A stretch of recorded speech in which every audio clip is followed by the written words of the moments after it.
Montana Territory, 1880. The wide-open plains of Sweetgrass County were painted gold by the setting sun, a deceptive beauty that masked the harsh reality of frontier life. Xavier Quentin knew better than to be fooled by such pretenses. At 26, he'd already learned that beauty often hid danger, and trust was a luxury he couldn't afford. The young cowboy adjusted his hat against the glare, his lean frame casting a long shadow across the dusty main street of Cottonwood Springs. Though handsome with his clear blue eyes and strong jawline, Xavier rarely smiled. His face, weathered beyond his years yet still youthful, carried only the lightest stubble. He prided himself on maintaining what little civilization he could in this untamed land. "Sentiment gets a man killed out here," Xavier muttered to his horse, a chestnut gelding that had been his only consistent companion for 3 years. It was a mantra he'd lived by since watching outlaws gun down his father when he was just 19. The lesson had been seared into him: attachment was weakness, and weakness was fatal on the frontier. Xavier had built his life around this conviction, moving from ranch to ranch, never staying long enough to form connections. His skill with horses and cattle made him valuable, but his reluctance to engage beyond work made him a ghost passing through people's lives. And that's how he preferred it, unencumbered, ready to ride at dawn if trouble found him. What Xavier wanted was simple: enough money to buy his own land somewhere remote, where he could build a small, defensible homestead and live in solitude. What he needed, though he'd never admit it, was something to heal the hollow ache that had spread inside him like a slow-growing cancer. The town's only hotel stood at the far end of the street, a 2-story clapboard structure with peeling white paint. Xavier had taken a room for the night before heading to the Carter Ranch for seasonal work. As he approached the building, he noticed a young woman sitting alone on the hotel's porch, clutching what appeared to be a man's jacket in her slender hands. She was perhaps 20 years old, with rich brown hair gathered loosely at the nape of her neck. Her dress was simple but well-made, a blue calico that suggested she wasn't destitute but wasn't wealthy either.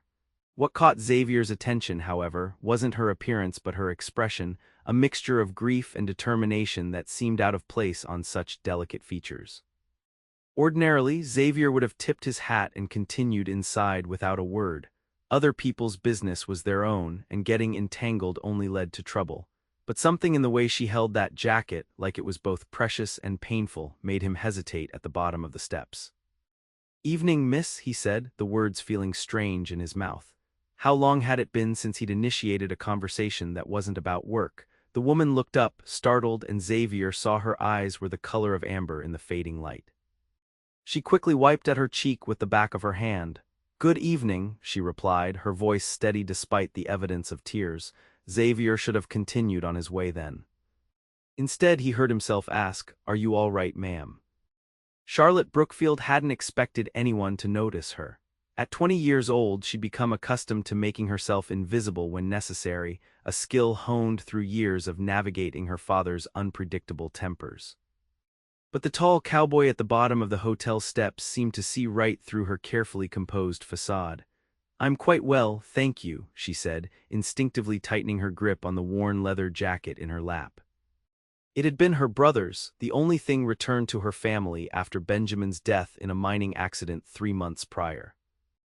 The cowboy nodded, clearly ready to respect her desire for privacy, and yet Charlotte felt an unexpected urge to speak. Perhaps it was because he was a stranger, someone who knew nothing of her family's history or her current predicament. Or perhaps it was simply that his eyes, though guarded, held no judgment. "This belonged to my brother," she found herself saying, running her fingers over the worn collar.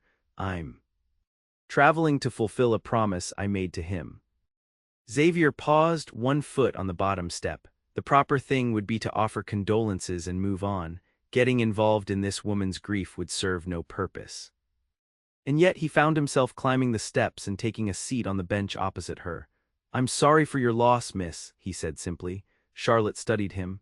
He was handsome in a rugged way, with his broad shoulders and the kind of lean strength that came from actual work rather than leisure. His eyes were watchful, assessing, but not unkind. "My name is Charlotte Brookfield," she offered.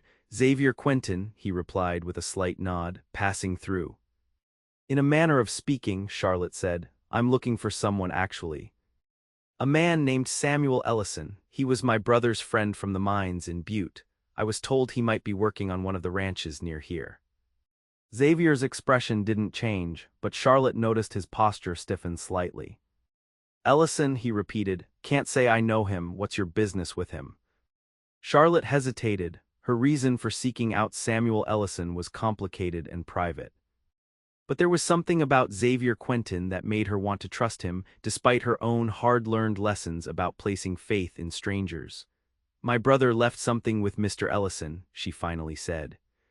"Something important to our family. I need to retrieve it." Before Xavier could respond, the hotel door swung open, and a portly man with a graying mustache stepped onto the porch. "Miss Brookfield," he said with an obsequious smile that didn't reach his eyes, "your room is ready. I trust you'll be comfortable for the night." "Thank you, Mr. Hopkins," Charlotte replied, rising to her feet and carefully folding the jacket over her arm. The hotel owner's gaze flickered to Xavier. "Mr. Quentin," he acknowledged with considerably less warmth, "I assume you'll be moving on to the Carter place tomorrow."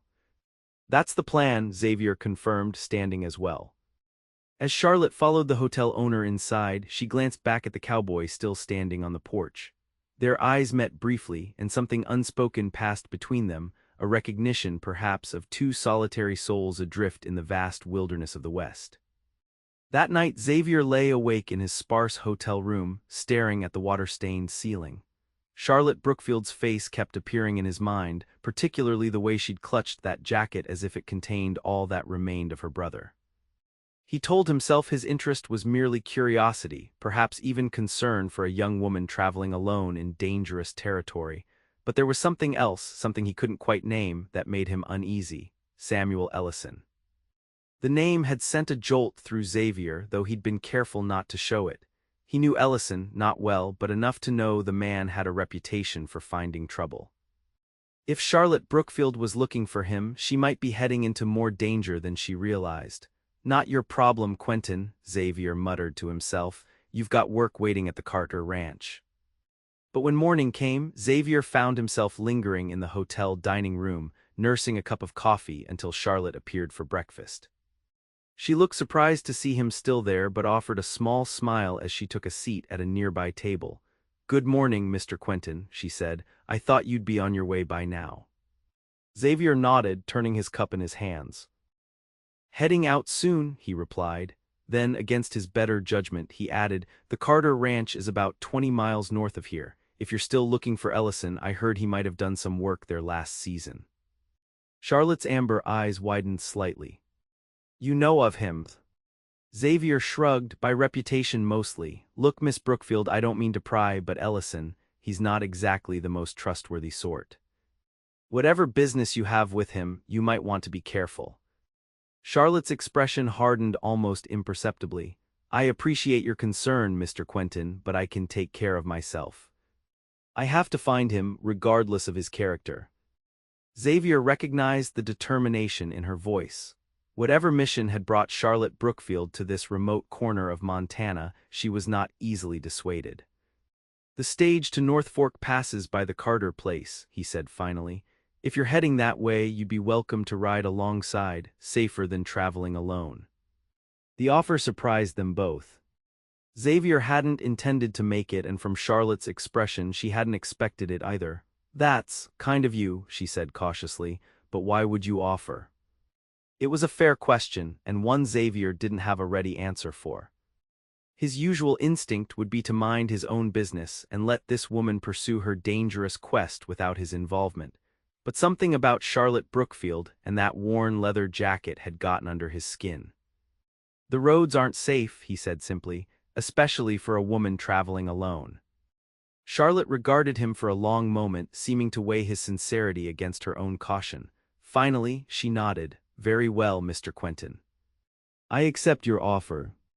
2 hours later, they were on the trail north, Charlotte riding a chestnut mare she'd purchased in town, while Xavier led the way on his gelding. The morning was clear and cool, with the kind of big Montana sky that made a person feel simultaneously insignificant and infinite. Charlotte rode well, Xavier noted, with the easy confidence of someone who'd grown up around horses. She kept pace without complaint, her brother's jacket secured in her saddlebag and a small revolver which she hadn't tried to hide holstered at her waist. "You know how to use that?" Xavier asked, nodding toward the weapon. Charlotte's lips quirked in the ghost of a smile. "My father insisted both his children know how to shoot, said it was the only sensible way to raise kids in Montana territory." "Smart man." "He has his moments," Charlotte replied, a hint of something complicated in her tone. "Though he wasn't pleased about my current expedition." Xavier waited, letting the steady rhythm of their horses' hooves fill the silence. After a while, Charlotte continued without prompting. "My brother Benjamin was killed in a mining accident 3 months ago," she said, her voice matter-of-fact, though Xavier could hear the effort it took to keep it that way. "Before he died, he entrusted something to his friend, Samuel Ellison, something that belongs to our family. My father was too ill to come himself, so I volunteered." "What kind of something?" Xavier asked, then immediately regretted the question. "Sorry, not my business." "No, it's all right," Charlotte said. "It's a deed to a plot of land near Helena. It's been in our family for generations, but there was some dispute about the ownership. Benjamin had taken the deed to have it properly registered when he died. According to the letter we received from Ellison, he has it now." Xavier frowned. A land deed was valuable, certainly, but valuable enough to send a young woman chasing after a man like Ellison. There had to be more to the story. "This land," he said carefully, "it must be important to your family." Charlotte was quiet for so long that Xavier thought she might not answer. When she finally spoke, her voice was soft. "It's where my mother is buried," she said, "and her mother before her. Our cabin there burned down years ago and we moved to Butte for my father's work, but it's still ours, it's still home somehow." The simple declaration struck Xavier with unexpected force. Home.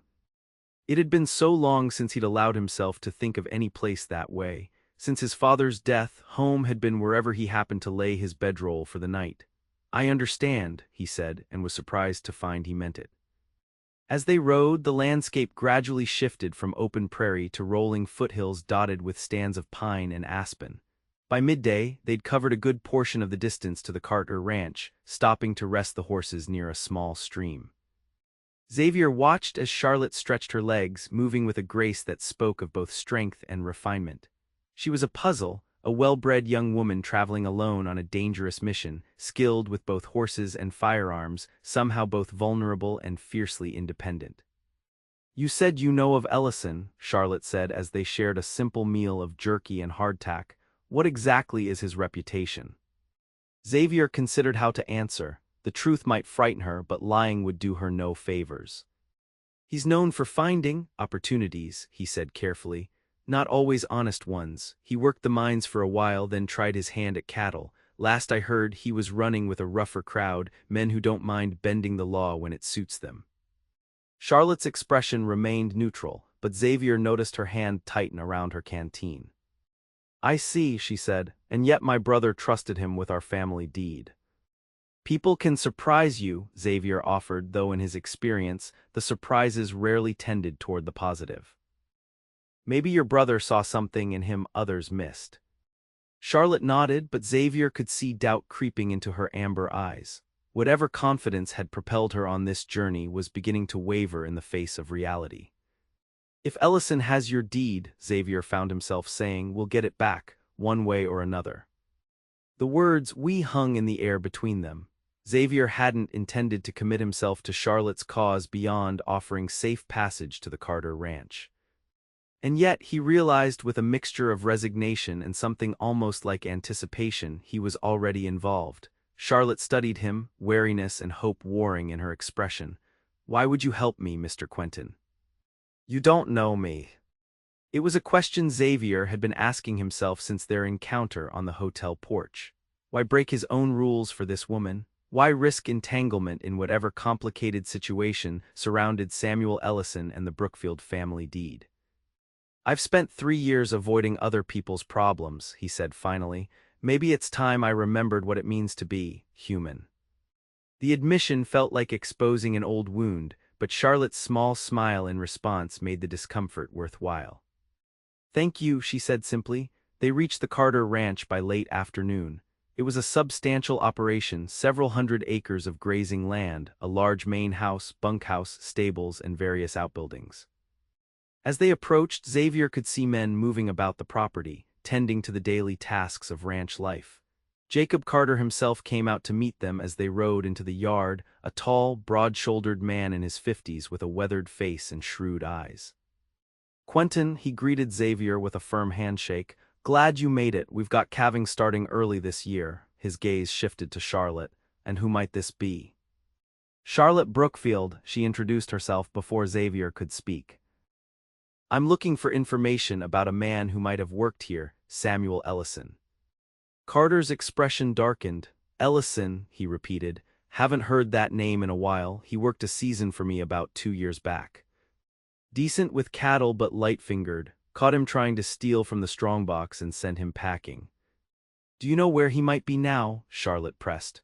Carter glanced between her and Xavier, clearly curious about their interest in Ellison but too polite to ask directly. "Last I heard he was running with the Donovan gang," he said.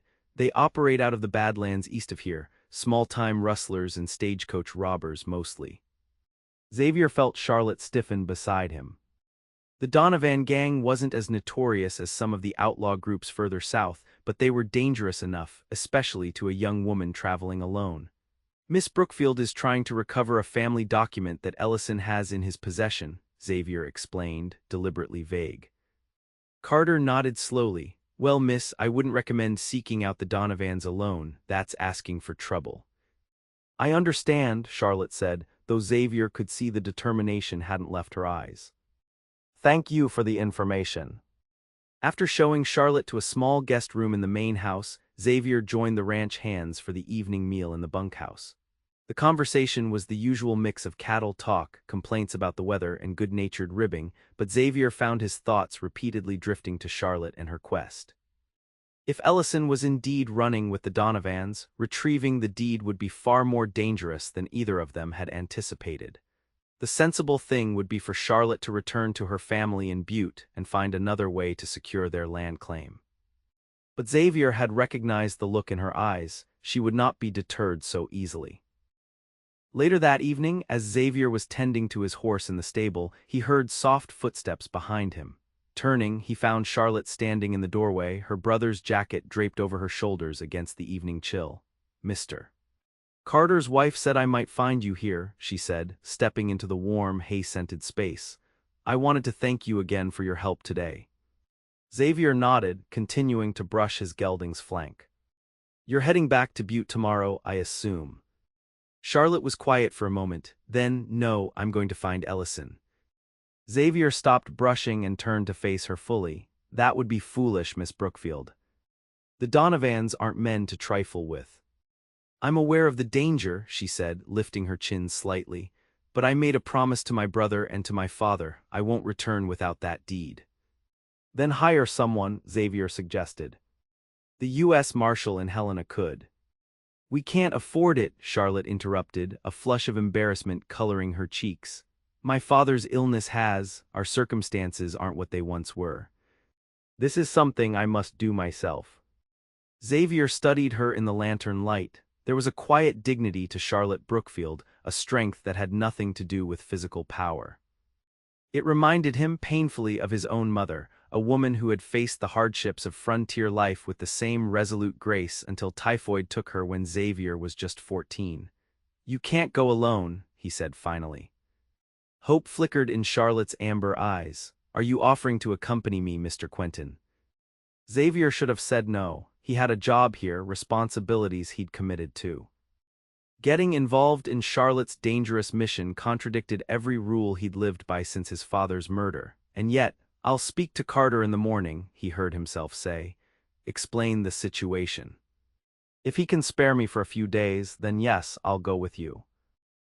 Charlotte's relief was visible, her shoulders relaxing slightly under the too large jacket. "I can pay you," she offered. "Not much, but—" "This isn't about money," Xavier interrupted. The truth was, he wasn't entirely sure what it was about. All he knew was that the thought of Charlotte Brookfield facing the Donovan gang alone was unacceptable. She studied him for a long moment, then nodded. Thank you, Xavier, she said, using his given name for the first time. The sound of it in her voice created an odd warmth in his chest. Get some rest, Charlotte, he replied. We'll leave at first light. After she'd gone, Xavier leaned against his horse's stall, wondering what he'd just committed himself to. Riding into outlaw territory to confront a gang over a land deed seemed like exactly the kind of entanglement he'd spent years avoiding. And yet, the decision felt right in a way he couldn't explain. Perhaps it was simply that Charlotte's determination to honor her family's legacy had awakened something in him, a memory of when he too had believed in something beyond mere survival. Or perhaps it was something about Charlotte herself, with her quiet strength and amber eyes that seemed to see through his carefully constructed walls. Either way, Xavier realized as he made his way to the bunkhouse, his solitary path had taken an unexpected turn. And for the first time in years, he wasn't immediately seeking a way back to isolation. Jacob Carter was understandably reluctant to lose Xavier's help just as calving season was beginning, but he was also a man who valued family obligation. After hearing a carefully edited version of Charlotte's situation, he agreed to Xavier's request for a few days' leave. Just be careful, Quentin, Carter warned as they prepared to depart. The Donovans aren't the worst gang in the territory, but they're bad enough, and they don't take kindly to strangers. Xavier nodded, checking his Winchester rifle before securing it in his saddle scabbard. We'll be back within the week, one way or another. Carter glanced toward the main house, where Charlotte was saying goodbye to the rancher's wife. She seems like a determined young woman, he observed. Reminds me of my Ellen when we first came out here, too stubborn to know when to be afraid. Xavier followed his gaze.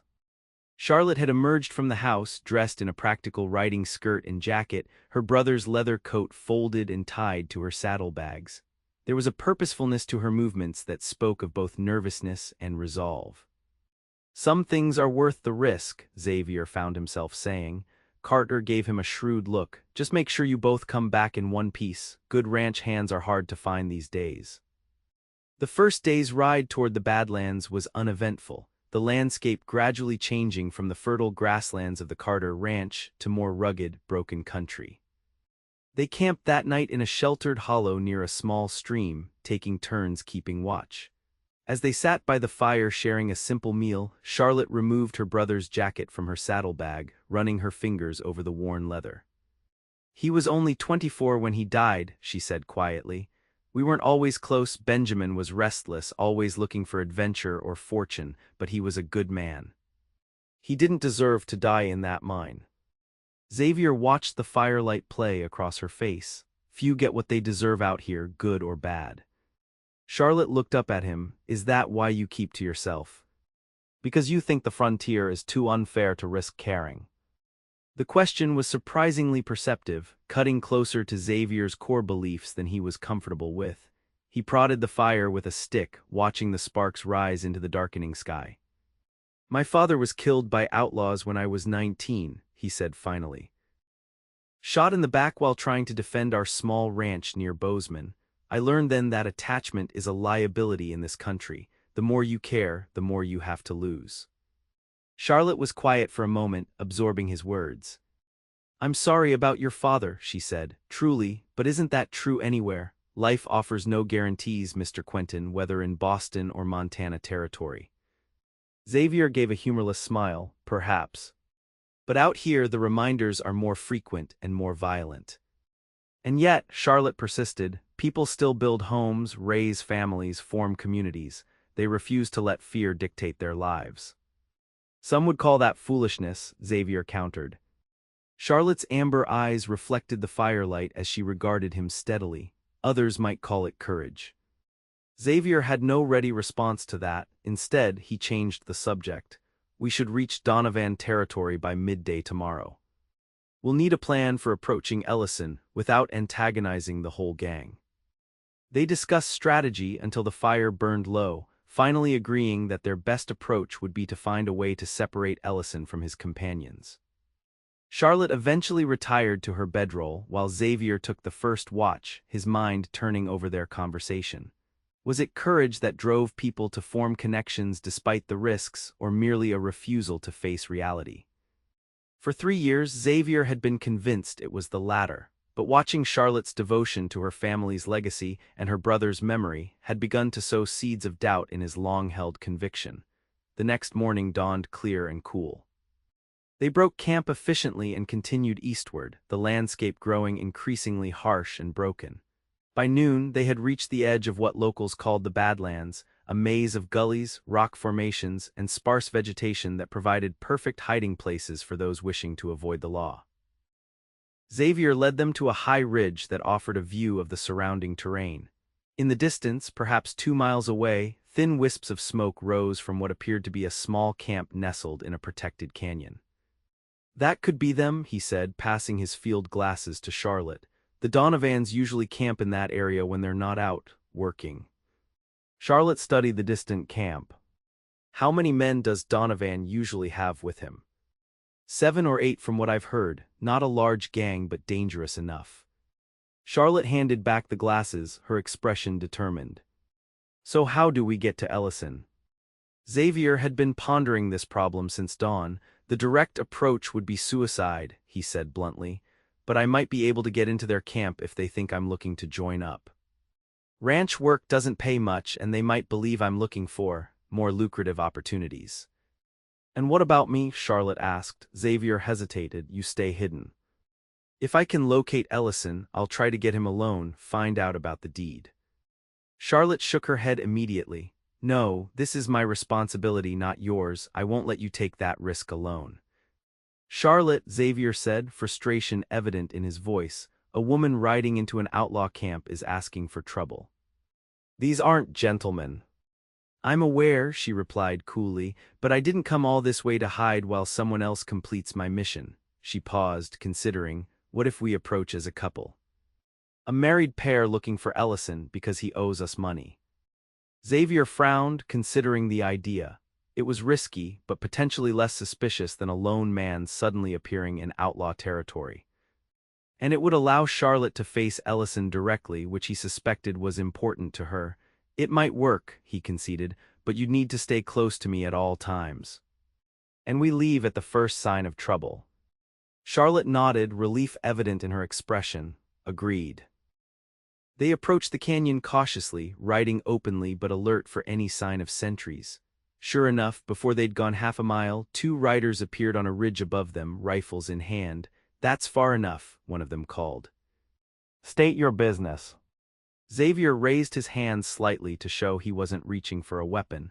"Name's Xavier Quentin. This is my wife, Charlotte. We're looking for Samuel Ellison. Heard he might be running with Jack Donovan these days." The 2 men exchanged glances. "What's your business with Ellison?" the taller one demanded. "He owes us money," Xavier replied, the lie coming easily. "Borrowed it for a mining venture last year in Butte, never paid it back." The men conferred briefly, then the taller one gestured with his rifle. "Follow us, any funny business and you'll both be buzzard food." They were led into a camp consisting of several tents and lean-tos arranged in a rough circle. A fire burned in the center, where a man was tending a pot of what smelled like beans and salt pork. Several rough-looking men paused in their activities to watch the newcomers with suspicious eyes. A large man with a thick beard and a scar running from his temple to his jaw stepped forward. Xavier recognized him from descriptions as Jack Donovan himself. "Quentin, was it?" Donovan asked, his voice surprisingly cultured for a man of his reputation. "And Mrs. Quentin, it's not often we receive visitors." The way he emphasized the last word made it clear he didn't believe their story. "We're looking for Samuel Ellison," Xavier repeated. "I understand he rides with you now." Donovan studied them, his cold eyes lingering uncomfortably on Charlotte. "And if he does?" Xavier felt Charlotte tense beside him but was impressed when her voice remained steady. "Mr. Ellison borrowed money from my husband last year. We've come to collect what's owed." Donovan laughed, a harsh sound without humor. "Well, isn't that interesting, Sam?" He called over his shoulder. "Seems you have some old friends here to see you." A man emerged from one of the tents, medium height, wiry build, with a face that might have been handsome if not for the calculating look in his eyes. He froze when he saw Charlotte, recognition and then wariness crossing his features. Charlotte Brookfield, he said slowly, Benjamin's sister. Donovan's eyebrows rose. Brookfield. I thought you said your name was Quentin. Xavier stepped slightly in front of Charlotte, sensing the situation deteriorating. It's a complicated debt, he said smoothly. The important thing is that Ellison has something that belongs to my wife's family, and we've come to retrieve it. Ellison's eyes narrowed. I don't know what you're talking about. My brother's deed, Charlotte said, stepping forward despite Xavier's attempt to shield her. The deed to our family land near Helena. He entrusted it to you before he died, and we received your letter saying you had it. A tense silence fell over the camp. Xavier was acutely aware of the men around them, hands hovering near weapons, waiting for Donovan's lead. Ellison glanced nervously at his leader. Jack, I can explain. You have a deed to land near Helena, Donovan interrupted, his interest clearly piqued. Valuable land, I'm assuming, if these fine folks have tracked you all the way here for it. It's not valuable to anyone but my family, Charlotte said firmly. It's where our ancestors are buried. Donovan laughed again. Everything has a price, Mrs. Brookfield, is it? Or Quentin? I'm getting confused with all these names. Xavier tensed, ready to reach for his revolver despite the poor odds. But before the situation could escalate further, Ellison spoke up. I don't have it anymore, Charlotte, he said, something like regret in his voice. I sold it. Charlotte's face paled. You what? That wasn't yours to sell. Benjamin trusted you. Your brother was dead, Ellison said defensively. I needed money. There was a lawyer in Helena who'd been trying to buy that land for years, Hargrove. He gave me $300 for the deed. Xavier felt Charlotte sway slightly beside him and instinctively placed a steadying hand at the small of her back. The news was clearly devastating, not just the loss of the deed but the betrayal of her brother's trust. Hargrove, she whispered. William Hargrove. Ellison nodded. That's him. Donovan was watching the exchange with evident amusement. Well, this is certainly more entertaining than I expected when I woke up this morning, but I'm afraid it doesn't change your situation, Mr. and Mrs., whatever your names are. You've ridden into my camp under false pretenses, and I don't appreciate being lied to. Xavier assessed their options rapidly. They were outnumbered at least 4-1, with more gang members potentially nearby.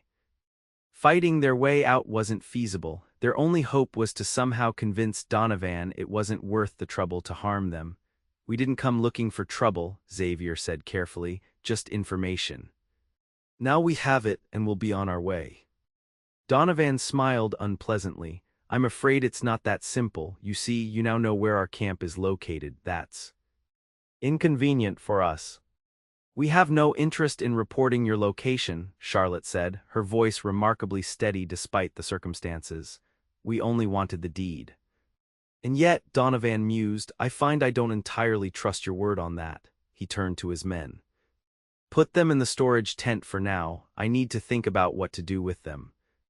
Xavier tensed, prepared to fight despite the odds, but Charlotte's hand on his arm stopped him. Don't, she murmured. Not yet. Reluctantly, Xavier allowed himself to be disarmed, noting that Charlotte's small revolver was also confiscated.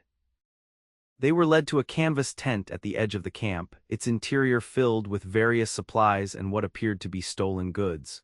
Make yourselves comfortable, one of Donovan's men sneered. You might be here a while. He secured the tent flap from the outside, leaving them alone in the dimly lit space. The moment they were alone, Xavier turned to Charlotte. Are you all right? She nodded, though her face was still pale with shock. He sold it, she whispered. Benjamin trusted him, and he sold our land. Xavier wished he could offer some comfort, but platitudes seemed hollow in their current predicament. Instead, he focused on their immediate problem. We need to find a way out of here, he said, examining the tent for any potential escape route. Donovan won't let us go, regardless of what we promised. Charlotte seemed to gather herself, setting aside her personal grief to address their danger. Can we cut through the canvas? She suggested. Possibly, Xavier said, running his hands along the tightly woven material, but they've likely posted guards. We'd be seen immediately. Charlotte moved to the pile of supplies, rummaging quietly. Maybe there's something useful here, she murmured, a weapon or a tool. Xavier joined her, sifting through crates of ammunition, preserved food, and various stolen items. In one corner, partially hidden under a tarpaulin, he discovered a crate of dynamite, likely intended for some future robbery or mine theft. "This could be useful," he said quietly. "As a distraction, at least." Charlotte's eyes widened at the sight of the explosives. "That's rather more distraction than I had in mind," she whispered. Despite the gravity of their situation, Xavier found himself smiling slightly. Even facing captivity and possible death, Charlotte Brookfield maintained her composure and even a hint of dry humor. It was impressive. Their search was interrupted by voices approaching the tent. They quickly moved away from the supplies, trying to appear as though they hadn't been planning an escape. The tent flap opened to reveal Samuel Ellison, alone and looking decidedly uncomfortable. "I convinced Donovan to let me speak with you," he said, glancing nervously over his shoulder. "I don't have much time." Charlotte regarded him coldly. "What could you possibly have to say that I would want to hear?" Ellison winced at her tone. "Look, I know what I did was wrong. Benjamin was my friend and I betrayed his trust, but I was desperate. After the mine collapsed, I couldn't find steady work. Donovan offered me a place in his gang and I took the easy path. And sold my family's legacy in the process," Charlotte said, her voice tight with suppressed emotion. "I'm sorry," Ellison said, and Xavier was surprised to note what appeared to be genuine regret in his expression. "That's why I'm here now. I want to help you escape." Xavier studied the man skeptically. "Why would you risk Donovan's wrath for us?" Ellison ran a hand through his unkempt hair. "Because I owe it to Benjamin, and because this life. It isn't what I thought it would be. Donovan's been planning bigger jobs, more dangerous ones. People have gotten hurt. I never wanted that." Charlotte and Xavier exchanged glances, silently debating whether to trust the man who had already betrayed her family once. "What are you proposing?" Xavier asked finally. "There's a gap in the watch around midnight," Ellison said quickly. "The men get careless, especially when Donovan breaks out the whiskey. I can leave your horses tied just beyond the East Ridge. If you can get out of the tent, head that way. There's a trail that leads to the main road about 3 miles east." Charlotte studied him, her amber eyes searching his face. "Why not help us now? Come with us." Ellison shook his head. "Donovan would hunt us all down before we got 10 miles. This way I can cover for your absence, buy you some time." It wasn't a perfect plan, but it was better than waiting for Donovan to decide their fate. Xavier nodded slowly. "If you're lying." "I'm not," Ellison insisted. "I know it doesn't make up for what I did, but it's something." He reached into his pocket and withdrew a folded paper. "And take this. It's a letter confessing that I sold the deed without authorization. It might help you recover your land from Hargrove." Charlotte took the paper, surprise evident on her face. "Thank you," she said, though her voice still held a note of reservation. Ellison nodded, then slipped back outside, securing the tent flap behind him. As soon as he was gone, Xavier turned to Charlotte. "Do we trust him?" he asked softly. Charlotte unfolded the paper, quickly scanning the contents. "This does appear to be a confession," she said, "but that doesn't mean he's not leading us into a trap." Xavier nodded, respecting her caution. "We'll proceed as if he's telling the truth, but be ready for treachery.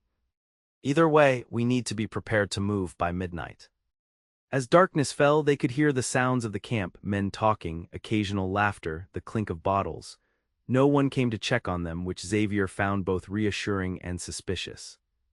If Ellison was setting a trap, the lack of guards would make sense. They prepared as best they could, fashioning crude weapons from items found among the supplies. Xavier pocketed a small stick of dynamite as a last resort, along with matches he found in a crate of provisions. As midnight approached, the camp grew quieter. Xavier carefully slit the back of the tent with a broken piece of metal he'd sharpened against a crate. Peering through the gap, he could see no immediate guards, though the darkness made it difficult to be certain. "Ready?" he whispered to Charlotte. She nodded, clutching her brother's jacket which she'd retrieved from her confiscated saddlebag. "Ready." They slipped through the opening and crouched in the shadows, letting their eyes adjust to the darkness. The eastern ridge Ellison had mentioned was visible as a darker outline against the star-filled sky. Between them and it lay about 100 yards of open ground, partially obscured by scattered boulders and scrub. "Stay low and move quickly," Xavier murmured. "If we get separated, keep heading east until you reach the main road." Charlotte nodded, her face set with determination. "We won't get separated," she whispered back with such certainty that Xavier almost believed it. They moved from shadow to shadow, freezing whenever a sound suggested movement in the camp. They had covered perhaps half the distance to the ridge when a shout rang out behind them. "They're gone, the prisoners have escaped." Xavier grabbed Charlotte's hand. "Run," he urged, abandoning stealth for speed. They sprinted toward the ridge, bullets kicking up dirt around them as Donovan's men opened fire. They reached the base of the ridge and scrambled upward, rocks sliding beneath their feet. Xavier pulled Charlotte behind a large boulder as more shots rang out. "The horses should be just over the top," he said between breaths, "if Ellison wasn't lying." "And if he was?" Charlotte asked, her chest heaving from the exertion. Xavier grimly patted the dynamite in his pocket. "Then we make our own way out." They waited for a break in the gunfire, then made a final dash for the top of the ridge. To Xavier's immense relief, 2 horses were indeed waiting, tethered to a stunted pine. They mounted quickly, Charlotte struggling slightly with her skirts but managing with practiced ease. "Go," Xavier urged, and they spurred the horses down the eastern slope, away from the camp. Behind them, shouts and gunfire continued, but they were quickly putting distance between themselves and their pursuers. They rode hard for nearly an hour, following a narrow trail that wound through the Badlands. Only when the sounds of pursuit had faded completely did Xavier signal to slow their pace. "We can't maintain this speed in the dark," he explained. "The horses will founder." Charlotte nodded, breathing heavily. Her hair had come loose from its pins and flowed down her back, gleaming faintly in the starlight. Despite the danger, the dust, and the exhaustion, she looked strangely vibrant, alive in a way Xavier hadn't seen before. "We made it," she said, wonder in her voice. "Thanks to Ellison," Xavier acknowledged. "I didn't expect him to come through." Charlotte's expression sobered. "He still sold our deed." "One good deed doesn't erase that betrayal." "No," Xavier agreed, "but it suggests there might be more to him than just a thief." They continued at a steady walk, following the trail as it gradually widened into what was recognizably a seldom-used road. By dawn, they had put nearly 15 miles between themselves and Donovan's camp. They stopped to rest the horses near a small stream, both too exhausted to do more than drink deeply of the cool water and share the few provisions Ellison had thoughtfully tied to one of the saddles. "What now?" Xavier asked as they sat side by side on a fallen log. "Hargrove has your deed. Donovan will be looking for us at least until he moves camp, and the Carter Ranch is a day's ride from here." Charlotte unwrapped her brother's jacket from around her waist where she'd tied it during their escape. She held it for a moment, then carefully folded it across her lap. "Now we go to Helena," she said with quiet determination. "We confront Hargrove with Ellison's confession and demand the return of our deed." Xavier studied her profile in the early morning light. "And if he refuses?" "Then we take it to the territorial courts," Charlotte said. "The deed was not Ellison's to sell. Hargrove must have known that. With this confession we have evidence of fraudulent transaction." Xavier nodded slowly. It was a reasonable plan, though not without risk. Hargrove, as a lawyer, would likely have connections and resources they lacked, but Charlotte's determination was unwavering, and Xavier found himself once again admiring her resilience. "Then I'll escort you to Helena," he said. Charlotte turned to him, surprise evident in her amber eyes. "You've already done more than I had any right to ask, Xavier." "The Carter Ranch can manage without me for a few more days," he interrupted. "Besides, Donovan might still be looking for us. 2 is safer than 1. The real reason, which Xavier was only beginning to acknowledge to himself, was that he wasn't ready to part ways with Charlotte Brookfield. Something had shifted during their adventure, a crack in the wall he'd built around himself since his father's death. Being with Charlotte made him feel connected in a way he hadn't allowed himself to feel in years. "Thank you," Charlotte said softly, "for everything." They rested for a few hours, then continued their journey, adjusting their course toward Helena. The landscape gradually became less rugged, transitioning back to rolling hills and occasional stands of pine. By nightfall, they had reached a small settlement, little more than a trading post and a few scattered buildings, where they were able to secure a simple meal and information about the road ahead. The trading post owner, a grizzled man named Thompson, confirmed they were on the right track to Helena, about 2 days' ride to the northwest. He also, somewhat alarmingly, recognized Xavier's name when they introduced themselves. Quentin, he repeated, studying Xavier with newfound interest. There was a fellow through here yesterday asking after a Xavier Quentin and a young woman, offering money for information. Xavier tensed, his hand instinctively moving toward his revolver. What did this man look like? Thompson scratched his beard thoughtfully, tall, well-dressed for these parts. Had a scar on his face, called himself Donovan. Charlotte and Xavier exchanged alarmed glances. Jack Donovan himself was tracking them, not just sending his men. That suggested a personal interest in their capture, perhaps because they'd seen his camp, or perhaps for some other reason they hadn't yet discerned. Did you tell him anything? Xavier asked carefully. Thompson shrugged. Told him I hadn't seen anyone matching your description, which was true at the time. He eyed them shrewdly. You two in some kind of trouble. It's complicated, Charlotte replied diplomatically. But we appreciate your discretion. They spent a restless night in the settlement's small rooming house, taking turns keeping watch despite the innkeeper's assurances of safety. By dawn, they were on the road again, pushing their horses harder than was ideal but driven by the knowledge that Donovan was on their trail. Why would he come after us himself? Charlotte wondered as they rode. Surely he has more important matters to attend to than 2 escaped prisoners. Xavier had been pondering the same question. I'm not sure, he admitted, unless Ellison mentioned Donovan was planning bigger jobs. Maybe our escape threatens something specific he's working on. Or maybe it's simply pride, Charlotte suggested. Men like Donovan don't take kindly to being outsmarted. They pushed on through the day, stopping only briefly to rest the horses. By nightfall, they had covered an impressive distance but were still at least a day's ride from Helena. With no settlements in sight, they made camp in a sheltered grove of pines, building only the smallest of fires to avoid detection. As they shared a meager supper of jerky and the last of their provisions, Xavier found himself studying Charlotte in the firelight. Despite the hardships of their journey, she maintained a quiet dignity that he found increasingly compelling. Her amber eyes reflected the flames as she gazed thoughtfully into the fire, one hand absently stroking the worn leather of her brother's jacket. "Tell me about your brother," Xavier said suddenly, surprising himself with the request. Charlotte looked up, a small smile softening her features. Benjamin was restless, always looking for the next big opportunity, the next adventure. He could never stay in one place for long. Her smile turned wistful. He was frustrating and reckless and wonderful. My father never understood him, but I did, I think. He wasn't meant for a settled life. Unlike you, Xavier ventured. Charlotte considered the question. I've always valued home roots.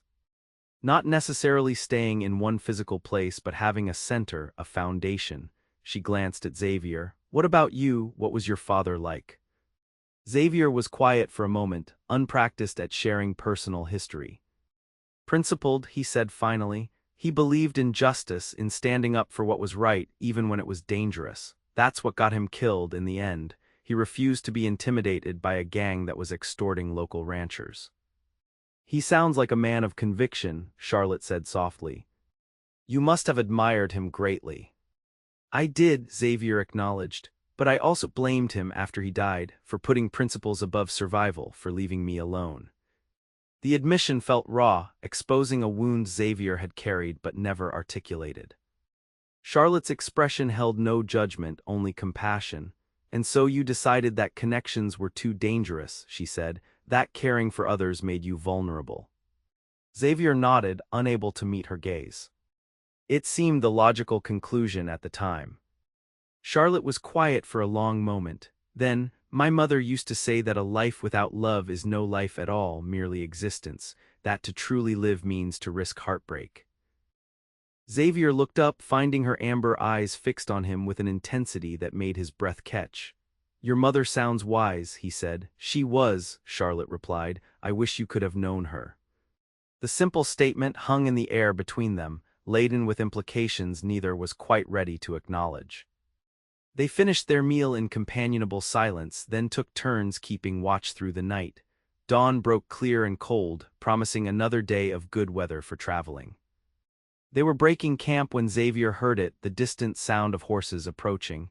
"Riders coming," he said tersely, instantly alert. "At least 3, maybe 4. Charlotte froze in the act of saddling her horse. "Donovan." "Possible," Xavier said grimly. "Get behind those rocks, I'll try to see who it is." He moved cautiously to the edge of their grove, using the trees for cover as he scanned the approach. 4 riders were visible on the road they had been following, moving at a steady pace. Even at this distance, Xavier could make out Donovan's distinctive figure at the lead. He retreated quickly to where Charlotte waited. "It's them," he confirmed. They must have pushed their horses hard to make up the distance. Charlotte's face paled, but her voice remained steady. "What do? We can't outrun them on tired mounts." Xavier considered their options rapidly. Running would likely result in being overtaken in open country. Standing and fighting was suicide against 4 armed men. That left only one viable choice. "We hide," he said. "There's a ravine about half a mile east of here. If we can reach it without being seen, we might be able to lose them in the rough country beyond." They mounted quickly and led their horses through the trees, moving as quietly as possible perpendicular to the road. Xavier's heart pounded in his chest, acutely aware that discovery would mean almost certain death. Donovan wasn't likely to be merciful after their escape. They had almost reached the ravine when a shout went up behind them. Glancing back, Xavier saw one of Donovan's men pointing in their direction. Their hiding place had been discovered. "Ride," Xavier urged, and they spurred their tired horses toward the ravine, no longer concerned with stealth. Gunshots rang out behind them, bullets whining overhead or thudding into trees around them. They plunged down the steep side of the ravine, the horses sliding more than running on the loose shale. At the bottom, a small stream gurgled over rocks, barely enough water to wet a horse's fetlocks, but the ravine itself provided some cover. "This way," Xavier directed, leading them downstream. The ravine twisted and turned, its steep sides occasionally giving way to more gradual slopes. Behind them, they could hear their pursuers following, the sounds of horses navigating the difficult terrain. They rounded a sharp bend in the ravine, and Xavier spotted a narrow side canyon, little more than a crack in the cliff face, but potentially large enough for them to squeeze through. He pointed, and Charlotte nodded understanding. They dismounted, leading the horses into the confined space. The canyon narrowed alarmingly as they proceeded, until Xavier began to fear they would become trapped. But just as the passage seemed about to close entirely, it widened again into a small, sheltered box canyon, its floor covered with grass and ringed by steep cliffs on 3 sides. "We're trapped," Charlotte said, voicing Xavier's fear as they looked around the enclosed space. Xavier nodded grimly. "But so are they if they follow us in. The passage is too narrow for more than one man at a time. We might be able to defend it." They secured the horses at the far end of the canyon and took positions near the narrow entrance, Xavier with his Winchester and Charlotte with her small revolver, which Ellison had thoughtfully returned along with their horses. "If this goes badly," Xavier said quietly, "there's a chance you could climb out over that back wall. It's steep, but not impossible." Charlotte gave him a look that made it clear she had no intention of leaving him behind. Before she could voice this sentiment, however, the sounds of their pursuers grew louder. They had been tracked to the side canyon. "Quentin," Donovan's voice echoed through the narrow passage, "I know you're in there. Come out now, and I might let the woman live." Xavier and Charlotte exchanged glances, neither believing the promise for a moment. "We have no quarrel with you, Donovan," Xavier called back. "Let us go, and you'll never see us again." A harsh laugh was the only response. "Then, you saw my camp, you know my men, that makes you a liability I can't afford, but I'm a reasonable man. Come out, face me like a man, and this ends quickly. Stay hidden like a coward, and when we get in there, and we will get in, it'll be much worse for both of you." Xavier checked his rifle, ensuring it was fully loaded. "Stay back from the entrance," he murmured to Charlotte. "If they rush us, aim for the first man through. We only need to hold them long enough for night to fall. In darkness, we might have a chance to climb out." Charlotte nodded, her face pale but determined. I won't miss, she promised. They didn't have to wait long. After a few minutes of silence, a flurry of gunfire erupted, bullets ricocheting off the canyon walls near the entrance. Xavier and Charlotte pressed themselves against the stone, trying to present as small a target as possible. When the firing paused, Xavier risked a glance around the edge of the passage. A movement caught his eye. One of Donovan's men was attempting to dash across the opening, presumably to get a better angle for shooting into the canyon. Xavier fired twice in rapid succession. The man cried out and fell back, clutching his leg. Angry shouts followed, and another volley of gunfire peppered the entrance. And so it continued for what felt like hours, sporadic exchanges of gunfire, punctuated by threats and demands for surrender from Donovan. The sun climbed high overhead, its heat intensifying in the enclosed space of the canyon.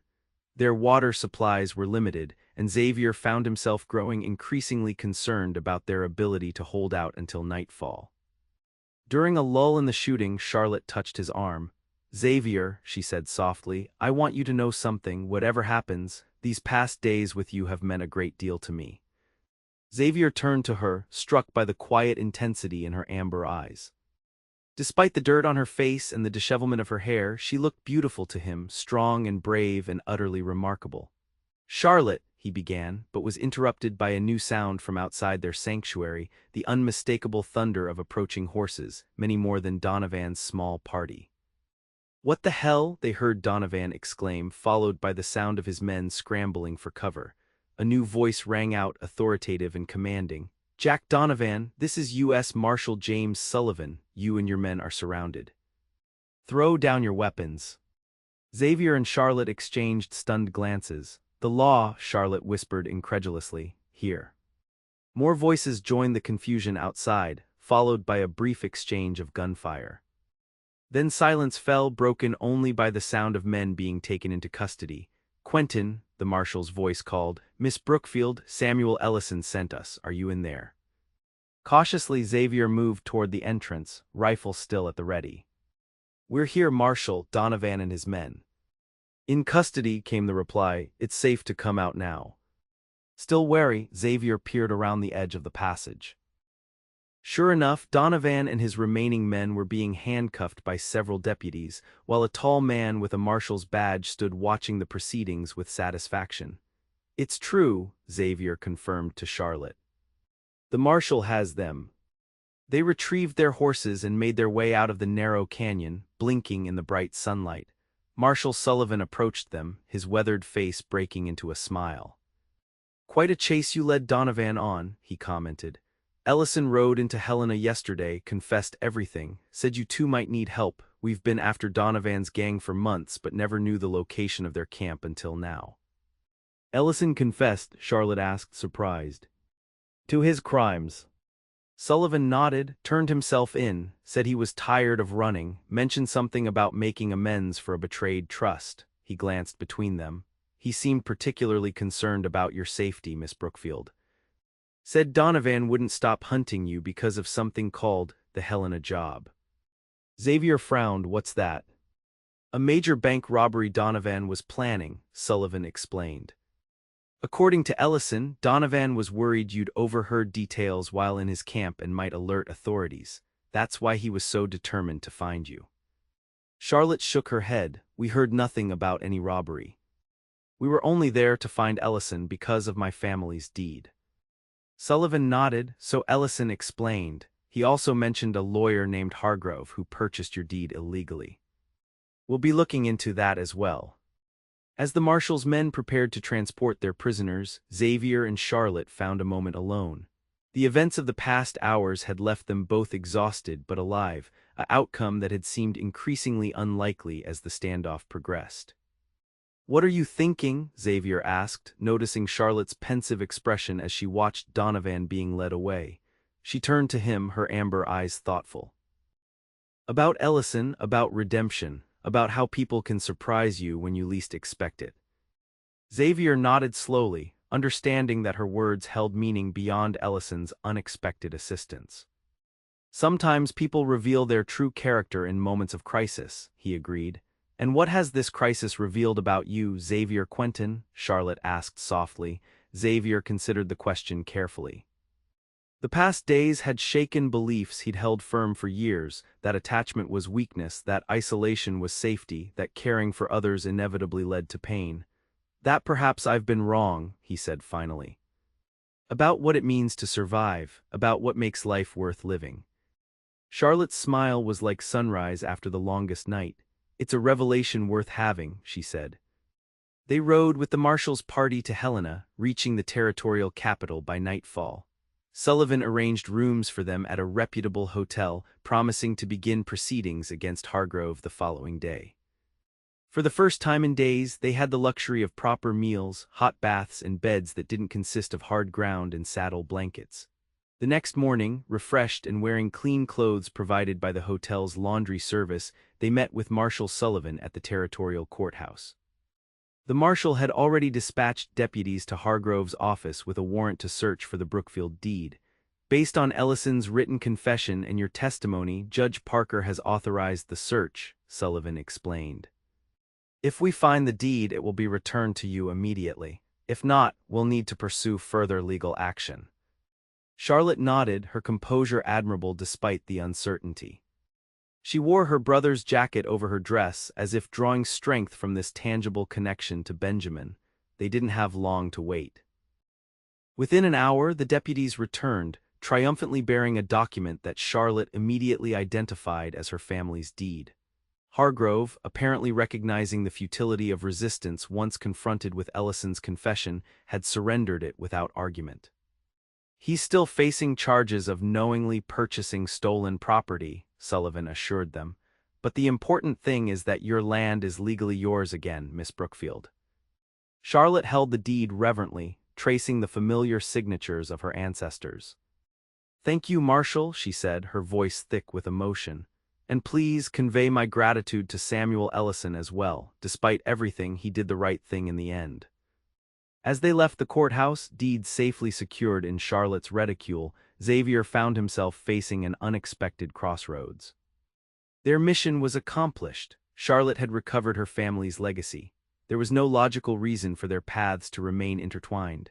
And yet, the thought of returning to his solitary existence, of saying goodbye to Charlotte Brookfield and the warmth she had somehow kindled in his long cold heart, filled him with a hollowness he couldn't ignore.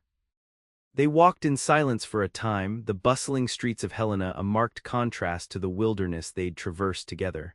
Finally, Xavier spoke. What will you do now? Return to your father and Butte. Charlotte nodded, though her expression suggested conflicting emotions. I should. He'll be worried, though the marshal sent word that I'm safe. She paused, then added more softly, and you? Back to the Carter Ranch. I suppose, Xavier replied, though the prospect had lost its appeal. They're expecting me. They reached a small park at the center of town, finding an empty bench beneath a cottonwood tree. Charlotte sat, arranging her skirts, and after a moment's hesitation, Xavier joined her. These past days, Charlotte began, her gaze fixed on the distant mountains.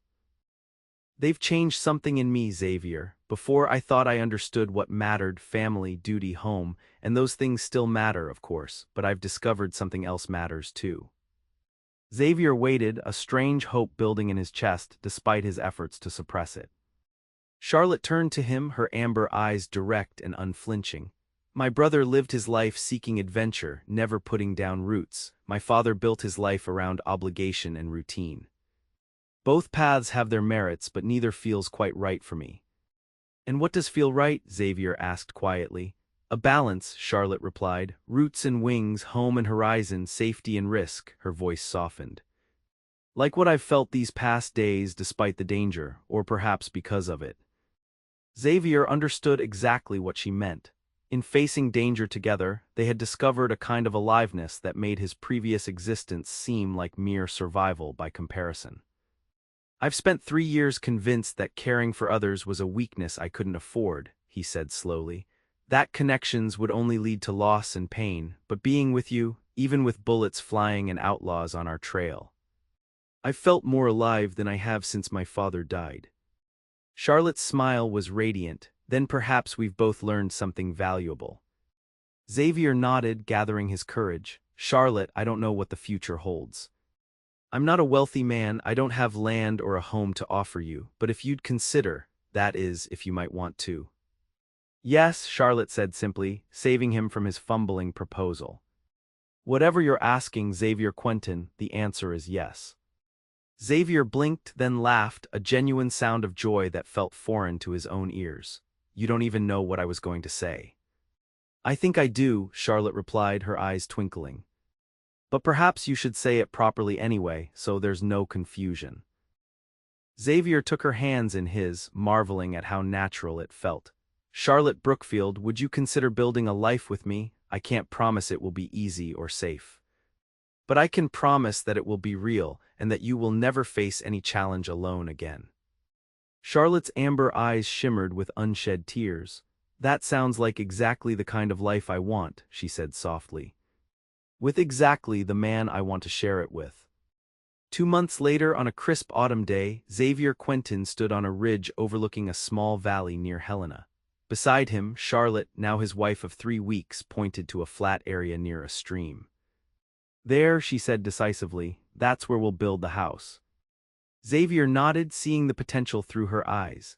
The land, Charlotte's family land, now legally theirs, was beautiful, with fertile soil, accessible water, and enough natural resources to support a small ranch operation. After their return from Helena, Xavier had fulfilled his commitment to the Carter Ranch, working through the remainder of calving season. Charlotte had returned to Butte to care for her father, whose health had improved enough that he had given his blessing to their marriage. A small ceremony in the Butte church had united them, with Jacob Carter and his wife attending as witnesses. With Charlotte's inheritance and Xavier's savings, they had enough to begin building a modest home and purchase a small herd to start their ranch. It wouldn't be an easy life, but they would face its challenges together. As they stood surveying their future, Charlotte slipped her hand into his.